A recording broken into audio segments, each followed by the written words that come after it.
A month ago, Senator, a month ago, you said, I think we're picking up more and more African-American support. Frankly, I think we can win there, referring to South Carolina. You lost African-American voters 84-16, worse than any poll had shown. Senator, what happened?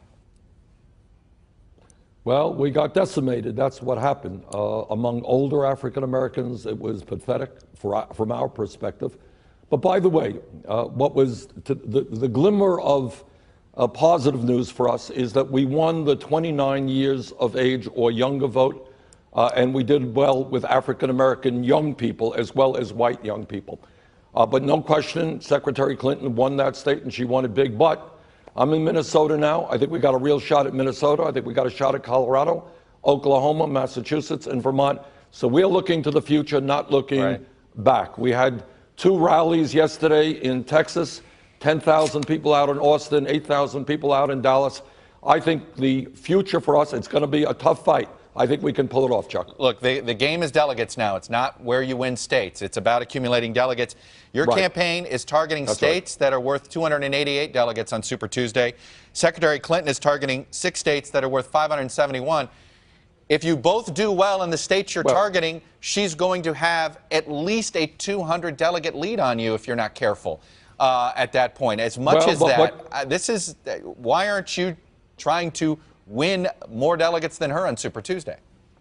Well, we are trying to win every delegate that we can. And not only are we fighting for Super Tuesday, we're looking ahead to California, the largest state of all, New York State. We think we're going to do well in Michigan. Look, Chuck, let's be clear.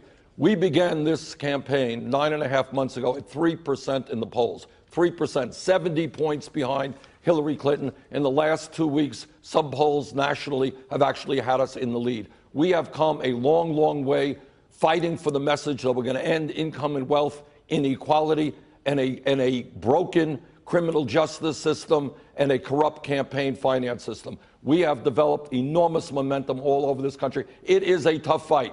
We knew that from the beginning. But I think we're going to do well on Super Tuesday. We're going to do well in many states after that, and we look forward to those state-by-state struggles. You know, there was a long story in the New York Times today detailing Secretary Clinton's role in pushing the president on Libya at the time, helping to step in to overthrow Gaddafi. Let me ask you this. Would Libya be in better shape today if Gaddafi were still in power? Let me say this. Secretary Clinton and I have very strong differences of opinion on foreign policy. I helped lead the opposition to this disastrous war in Iraq. She supported it. To answer your question, no one can speculate. Nobody knows. But I think in terms of regime change, whether it is Gaddafi, whether it is Assad in Syria, these are terrible dictators. But you got to be thinking about what happens the day after, the kind of political vacuum that occurs in Libya, of course, as a result of the overthrow of Gaddafi. ISIS now has a strong foothold. I would have done it differently if I were president of the United States. What would you have done? Secretary Clinton also believes in a no. Well, I would have worked more patiently. I know it's a difficult situation, but you can't just go forward with regime change. You got to be thinking about the day after. And I think the same thing is true in Syria. Secretary Clinton disagrees with President Obama and myself regarding a no-fly zone. I fear that can get us entangled more into that war. I certainly hope that the ceasefire that they have now holds, negotiated by Secretary Kerry.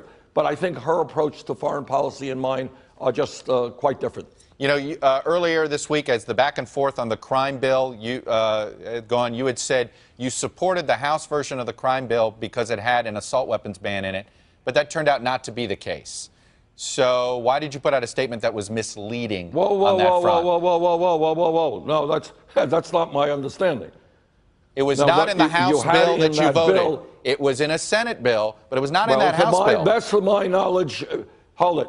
To the best of my knowledge, there were 2 important provisions, and that is a Violence Against Women Act, which was very important. I've worked very hard to prevent domestic violence, and my understanding is there is a ban on assault weapons in that bill. Look, I spoke on the floor of the House about the harmful impacts of that bill, but weighing the pros and the cons, I voted for it. And by the way, I also voted against the so-called Welfare Reform Act that Secretary Clinton then supported which has had a horrible impact on the poorest of the poor people in this country. Hey, NBC News fans, thanks for checking out our YouTube channel. Subscribe by clicking on that button down here, and then click on any of the videos over here to watch the latest interviews, show highlights, and digital exclusives.